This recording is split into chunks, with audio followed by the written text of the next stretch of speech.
While machine learning is a broad field that encompasses many different techniques, deep learning is a type of machine learning that uses artificial neural networks, allowing them to process more complex patterns than machine learning.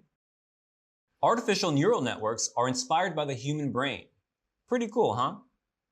Like your brain, they are made up of many interconnected nodes, or neurons, that can learn to perform tasks by processing data and making predictions.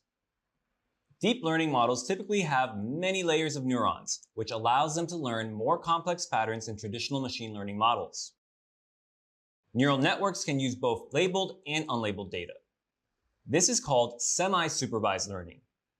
In semi-supervised learning, a neural network is trained on a small amount of labeled data and a large amount of unlabeled data.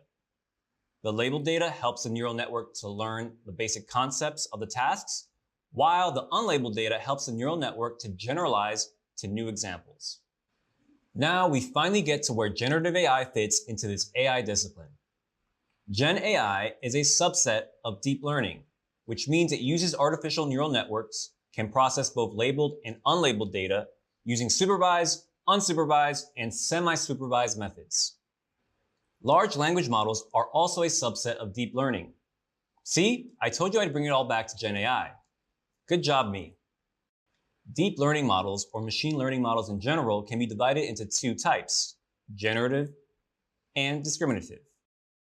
A discriminative model is a type of model that is used to classify or predict labels for data points.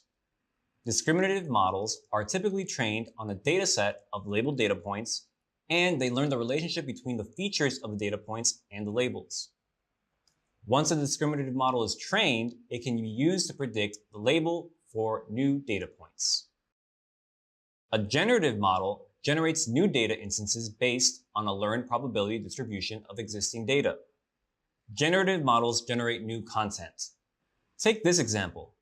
Here, the discriminative model learns the conditional probability distribution, or the probability of y, our output, given x, our input, that this is a dog, and classifies it as a dog, and not a cat, which is great because I'm allergic to cats.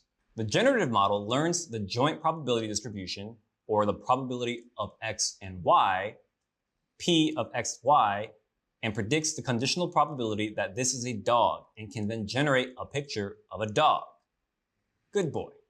I'm going to name him Fred. To summarize, generative models can generate new data instances, and discriminative models discriminate between different kinds of data instances. One more quick example. The top image shows a traditional machine learning model which attempts to learn the relationship between the data and the label, or what you want to predict. The bottom image shows a generative AI model which attempts to learn patterns on content so that it can generate new content.